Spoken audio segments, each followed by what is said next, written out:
Screen पर तमे video જોઈ રહ્યા છો કે ભાઈ અત્યારે રાજ્યની અંદર પેટ્રોલ ડીઝલ ભરાવવા માટે લોકો લાઈનમાં લાગી ગયા છે। એમ કહેવાય છે કે ગુજરાતની અંદર જે પેટ્રોલ જે છે બંધ થવાની શક્યતા છે। આ રીતના સોશિયલ મીડિયા પર જે સમાચાર વાયરલ થતા અત્યારે ગુજરાતની અંદર દરેક પેટ્રોલ પંપની અંદર લાઈનો લાગી ગઈ છે અને પેટ્રોલ પુરાવા બાબતે મારામારી સુધી લોકો પહોંચી ગયા છે।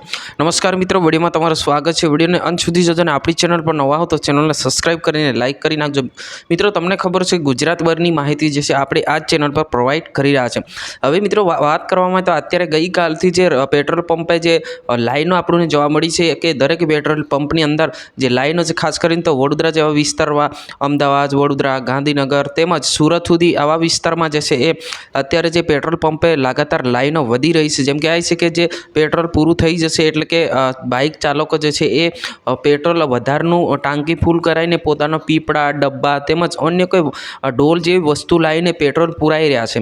પરંતુ જે રીતના આપણી સરકારે કહ્યું છે કે પેટ્રોલ પૂરું નથી થવાનું, આ લોકોની અફવા છે, તો તમે કેમ આવું કરો છો? તો ખરેખર તમામને હું પણ રિક્વેસ્ટ કરું કે પેટ્રોલ નથી પૂરું થવાનું।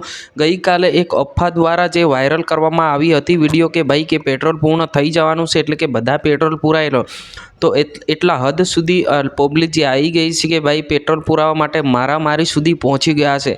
તો તમામને રિક્વેસ્ટ છે કે ભાઈ પેટ્રોલ તમને જેટલું જરૂરિયાત છે એટલું જ પુરાવો, કેમ કે પેટ્રોલ ડીઝલ બંધ નથી થવાનું આ અફવા દ્વારા ફેલાવવામાં આવ્યું હતું। અફવાથી દૂર રહેવું। ખરેખર મિત્રો આપણી ગવર્મેન્ટ કહે છે કે ભાઈ પેટ્રોલ ડીઝલ બંધ નથી થવાનું, આ અફવા દ્વારા કોઈ ફેલાવવામાં આવી છે। તો ખરેખર મિત્રો આવું ના કરવું જોઈએ કે ભાઈ કોઈ પણ દિવસ પેટ્રોલ ડીઝલ બંધ નથી થવાનું છે। તમારે શું કહેવું છે જરૂર કમેન્ટ કરીને બતાવજો। અને હા જી, કે તમારે જેટલું પણ પેટ્રોલ ડીઝલની જરૂર હોય એટલું જ પુરાવા, અત્યારે કોઈ પણ પ્રકારની ડીઝલ કે પેટ્રોલ બંધ નથી થવાનું। આજની વિડીયો અંદર બસ આટલું। હું આશા કરું છું તમને બધી જ માહિતી જે છે એ ખબર પડી ગઈ છે। જય હિન્દ, વંદે માતરમ।